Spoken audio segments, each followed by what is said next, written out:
Jesus stood in the judgment hall before Pilate, the Roman governor, who questioned him closely. "Are you king of the Jews?" he asked. "It is as you say." To all other questions and charges, Jesus remained silent, much to Pilate's amazement. He could not find any fault with Jesus and thought that the council had brought Jesus to him out of envy. It was the custom during the Passover festival for one prisoner chosen by the people to be released.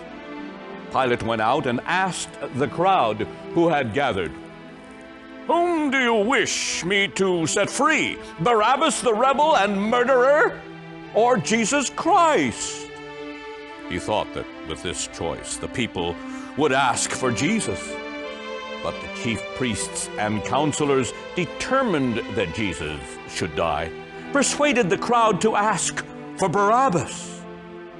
"Then," said Pilate, "what shall I do with this Jesus, who is called King of the Jews?"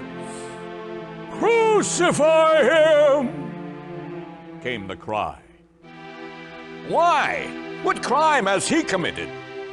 But the crowd only shouted all the louder, "Crucify him!" Pilate shrugged. He called for a bowl of water and publicly washed his hands, saying, "Take note that I am innocent of this man's blood." He gave the order for Barabbas to be released.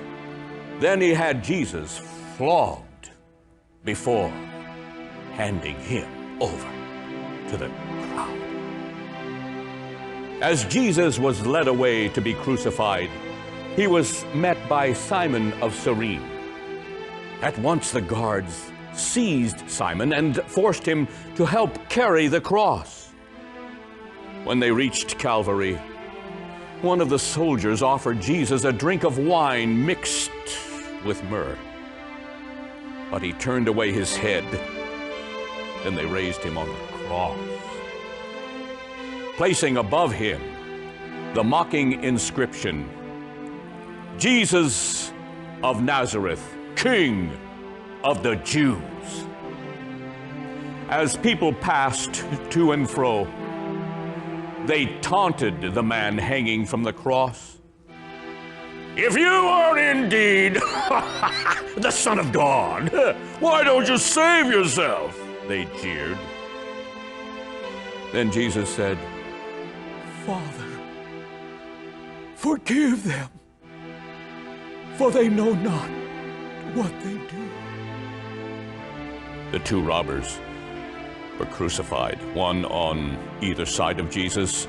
One of the criminals hurled insults, but the other defended Jesus. Jesus said to this man, "Today you will be with me in paradise." At noon, darkness fell on the land, a darkness which lasted until the third hour of the afternoon. Then Jesus cried aloud, "My God, my God, why have you abandoned me?"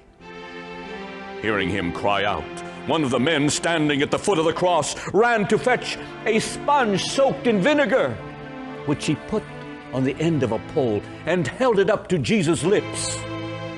Jesus cried out, "Father, into your hands I commend my spirit." Then his head fell lifeless on his breast. At that same moment, the curtain in the temple was ripped from top to bottom, and a tremor was felt in the very depths of the earth.